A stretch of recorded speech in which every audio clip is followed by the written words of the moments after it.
بنی اسرائیل میں ایک جوان تھا، اس کو زنا کی بڑی عادت تھی، لت لگ گئی تھی زنا کی۔ اتفاق سے وہ مالدار تھا، دولت اس کے پاس تھی، اس لیے کہ لوگ دولت کی بنیاد پہ ادمات کرتے ہیں۔ لیکن یاد رکھنا، جو اللہ دولت دینا جانتا ہے وہ چھیننا بھی جانتا ہے۔ مت کرو دولت پر تکبر، مت کرو۔ اس نے فرعون کو دریا میں غرق کر دیا، اس نے نمرود کو لنگڑے مچھر سے ہلاک کر دیا۔ یزید کی قبر کا نشان نہیں۔ ہم کا بادشاہوں کے ساتھ یہ کیا تو یار آپ تو 24 روم کے مالک ہو، آپ تو سائزنگوں کے مالک ہو، آپ تو ہوٹل اور کرانہ دکان کے مالک ہو، اپنی اوقات کیا ہے؟ وہ دولتوں کا تصور تم نے دیکھا ہی نہیں ہے جو پچھلے دور میں دولتیں ہوئی۔ فرعونوں کو پورے محلوں کے ساتھ دفن کیا گیا ہے، جواہرات کے ساتھ دفن کیا گیا ہے، سونے چاندی غلام اور کنیزوں کے ساتھ دفن کیا گیا ہے۔ اس شان سے وہ دفن ہوئے، لیکن گئے جہنم میں، اس لیے کہ محلوں کی وجہ سے جنت نہیں ملتی، مالوں کی وجہ سے جنت نہیں ملتی، اللہ کو راضی کرنے کی بنیاد پہ جنت ملتی۔ پھٹا کفن لے جاؤ گے مگر یار راضی ہے تو قبر جنت کے باغوں میں سے ایک باغ بن جائے گی، اور اگر مخمل کا کفن پہن کے جاؤ گے قدرت ناراض ہے تو وہ بھی چھین لیا جائے گا اور قبر کے کیڑے جسم کو کھا لیں گے۔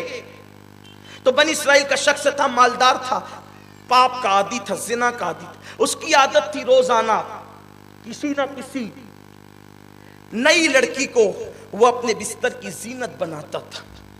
ایک دن وہ اپنے گھر سے نکلا شکار کی تلاش میں، دیکھا ایک خوبصورت لڑکی ہے، لڑکی کو وہ پہچانتا تھا، خوبصورت لڑکی ہے، مجبور ہے، لوگوں سے قرضہ مانگ رہی ہے، کوئی دینے کے لیے تیار نہیں اس کو۔ جب اس نے دیکھا نا کہ مجبور ہے تو مجبوری میں تو میں اس کا فائدہ اٹھاؤں گا۔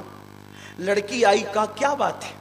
لڑکی نے کہا کچھ پریشانی ہے، کچھ پیسوں کی ضرورت ہے، چند سکوں کی ضرورت تھی۔ اس نے 60 سونے کے سکے اس کے دامن میں ڈال دیے، اور دامن میں ڈال دی تو لڑکی کو اس کو چند کی ضرورت تھی، 60 سونے کے سکے ڈال دیے تو لڑکی، کیونکہ مولائے کائنات کہتے ہیں کہ انسان احسان کا بندہ ہے، کوئی کسی پہ احسان کرے گا نا تو انسان اس کے احسان تلے دب جائے۔ آج جو ہم یہ کہتے ہیں نا ہماری لڑکیاں ادھر جا رہی ادھر جا رہی، آپ نے ان پہ احسان کیا روکنے کے لیے؟ آپ اپنے گھر کا جھوٹا کھانا کھلے پر ڈالتے ہیں نا، غریبوں کو آپ کہاں دیتے؟ آپ عید پر 10 ڈریس سلاتے ہیں نا، آپ نے یہ کہاں سیکھا ہے کہ میں 10 کی بجائے 8 سلا کر 2 غریبوں کو پہنا؟ آپ اپنی بیٹی کی منگنی پہ 5 لاکھ خرچہ کرتے ہیں، شادی پہ 10 لاکھ خرچہ کرتے ہیں، آپ نے یہ کہاں سیکھا ہے کہ 1 لاکھ بچا کر میں کسی غریب کے سر پہ بھی دوپٹہ ڈال کے اس کا بھی نکاح کروا دوں؟ ہم نے کبھی دوسروں کا سوچا؟ غریبوں کا سوچا؟ نہیں سوچا۔ آج ہر مالدار بننا چاہتا ہے، غریبوں کو اٹھانا نہیں چاہتا۔ غربت کبھی کبھی انسان کو کفر تک لے جاتی ہے، یہ تو بدفعلی۔ کیا ہوا؟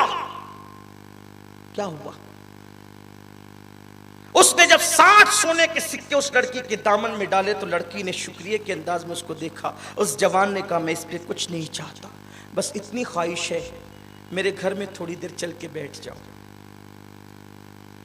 چونکہ اس نے احسان کیا تھا، لڑکی چلنے کو تیار ہو گئی گھر میں بیٹھی تو اس نے سارے دروازے کھڑکی بند کر دی اور بند کر کے اس کی طرف کھسکنے لگا۔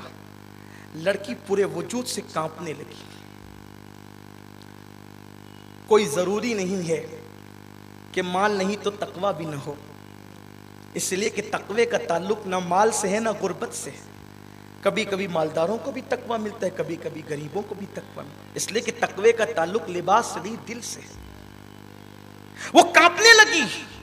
اس جوان نے کہا اے لڑکی، کسی نے تیرے ساتھ کوئی احسان نہیں کیا، تو نے قرضے مانگے کسی نے دیا نہیں، میں نے دیا، اور پھر تجھے سماج کا اتنا خوف کہ تو کانپ رہی ہے، اور سماج کے خوف سے کانپ رہی تو کون کیا بگاڑ لے گا تیرا؟ میں نے تو سارے کھڑکی اور دروازے بند کر دیے۔ لڑکی نے جواب دیے کھڑکی اور دروازے سب بند ہیں، سماج کی وجہ سے، بستی والوں کی وجہ سے نہیں کانپ رہی ہوں، سارے دروازے بند ہو گئے، لیکن ایک ایسا دروازہ کھلا ہے جو خدا اور بندے کے درمیان ہے۔ اس کو کوئی بند نہیں کر سکتا.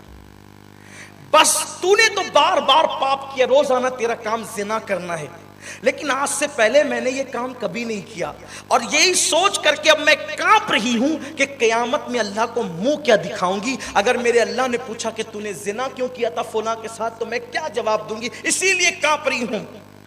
وہ لڑکی نے یہ بات کہی. کہتے ہیں دل سے جو بات نکلتی ہے اثر رکھتی ہے. اس نے اتنا کہا نا کہ اللہ کو منہ کیا دکھاؤں گی, اللہ دیکھ رہا ہے. اللہ اور بندے کے درمیان جو دروازہ کھلتا ہے اس کو کوئی بند نہیں کر سکتا. پہاڑوں کی کھو میں جاؤ تو بھی کھلائے, تحت الثری کی تہ میں جاؤ تو بھی کھلائے, بلندیوں پہ جاؤ تو بھی کھلائے, پستیوں میں جاؤ تو بھی کھلائے, لوگوں کے سامنے تو بھی کھلائے, لوگوں سے چھپ جاؤ تو بھی کھلائے. اللہ دیکھ رہے تجھے بھی اور مجھے بھی. اے جوان, لذت کے لیے گناہ مت کر, لذت چلی جائے گی, گناہ باقی رہ جائے گا. بس اتنا سننا تھا. اس جوان نے کہا یہ پیسے بھی تیرے ہیں, اور جب اللہ دیکھ ہی رہا ہے, میں بھی تو مسلمان ہوں, جا چلی جا یہاں سے, چلی جا, پیسے بھی تیرے, چلی جا. کہتے ہیں وہ لڑکی چلی گئی.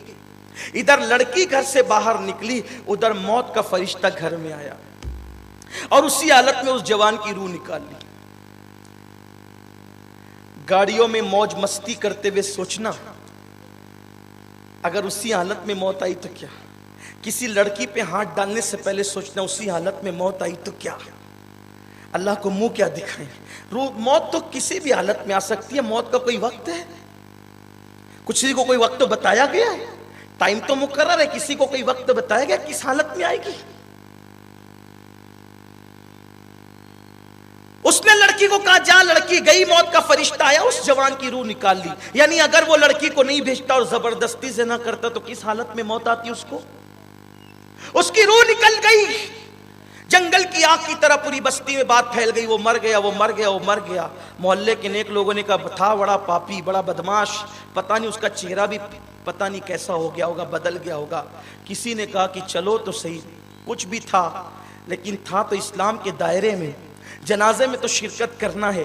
جب لوگ اس کے گھر پر گئے تو نور کے قلم سے اس کی چوکھٹ پہ لکھا تھا ان اللہ تعالی قد غفر للکفل.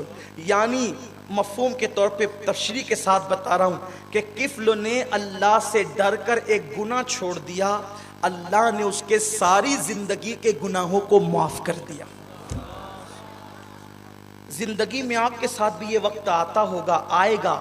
سفر میں رہیں گے, کسی کا حسن آواز دے گا, اکیلے میں رہیں گے, کسی کا حسن آواز دے گا, تنہائی میں رہیں گے, کسی کا حسن آواز دے گا. بس اتنا سوچنا اللہ دیکھ رہا ہے, اور گناہ سے اپنے دامن کو بچانا. اور اس سے بڑی بات کیا ہے, میرے نبی نے فرما دیا اے جوانوں زنا سے بچ جاؤ, میں تمہیں جنت کی بشارت دیتا ہوں. اللہ ہم سب کی حفاظت کرے, ہماری نسلوں کی حفاظت کرے. استغفر اللہ ربی من کل ذنب واتوب الیہ.